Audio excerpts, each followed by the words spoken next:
baada ya kumaliza masomo. Nilivorudi nyumbani, nilikuwa niendelee na masomo lakini ikawa ni changamoto. Nikajikita tu kwenye kilimo nami pia. Nilijikita kwenye zao la alizeti. Lakini zao la alizeti ilikuwa tunatumia mbegu za kawaida, lakini ilikuwa tunapanda tu kwa kumwaga. Yaani kwa kufuata tu ng'ombe zilikuwa zinalima. Lakini pia ilikuwa hatuzingatii kupalilia mara mbili au kwa kupanda kwa mistari. Nilikuwa nalima tu kilimo cha kawaida. Baada ya mwaka jana tukawa tumepata mradi wa AGRA au YEFA. Mradi wa YEFA tuliupokea katika wilaya ya Iramba. Tulipata mafunzo ya kilimo bora, kutumia mbegu bora pamoja na pembejeo. Lakini kuvuna mavuno mengi kwenye eneo dogo. Kwa mimi ambaye ni mkulima kiongozi, nililima heka 1 na nikaipanda kwa mistari. Mstari hadi mstari sentimita 60, shimo hadi shimo sentimita 30. Lakini nilipanda mbegu 2 kila shimo kwa kufuata kanuni bora za kilimo.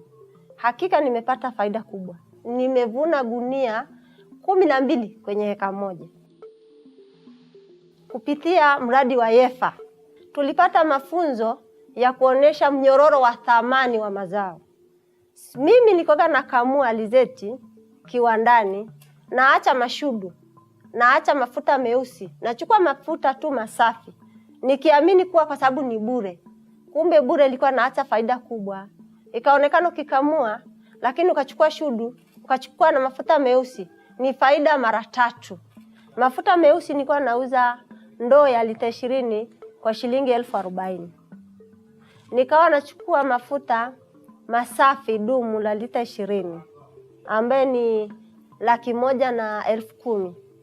Lakini nikawa nachukua shudu kilo 42 kwa gunia 1. Nikawa napata 120,000.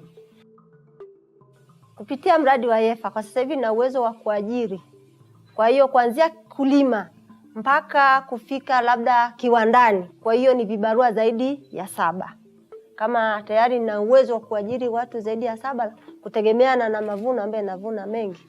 Kwa hiyo nashukuru sana mradi wa YEFA.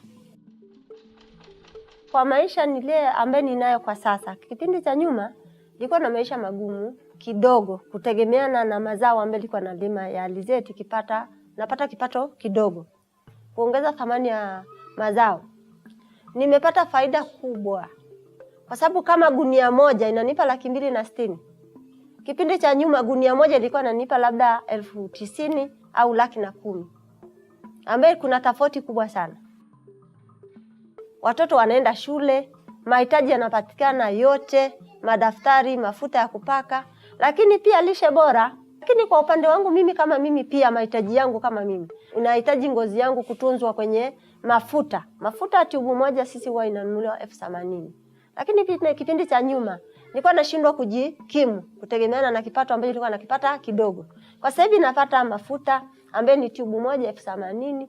Ndio maana hata ngozi yangu mkiangalia iko vizuri na iko soft.